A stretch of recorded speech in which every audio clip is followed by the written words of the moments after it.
Hashanah.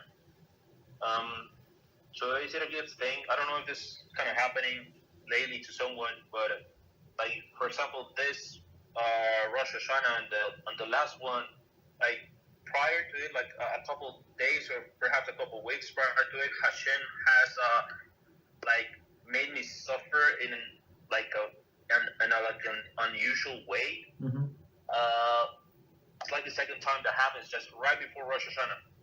So is it a good thing that that Hashem is like afflicting a person in an unusual way right before the judgment? I think it's an amazing way, because it's like a cleansing in order to give you a good judgment, so that the few, as they say, need schmutz, like dirty pieces that they have to get out, get off you. So and the best way is through the suffering. So it's a very good thing. Of course, we have to work. We have to be appreciative to the suffering, and said, let it be in cleansing on my sins, and always try to understand why this suffering coming upon you, right, specifically. So it's always measure for measure. So remember, everything is measure for measure, right? And try to understand. Maybe you have to work. Maybe, of course, there is atonement for whatever you did. Maybe you already fixed this area. Maybe not. So, and in this case, like almost nobody can help you.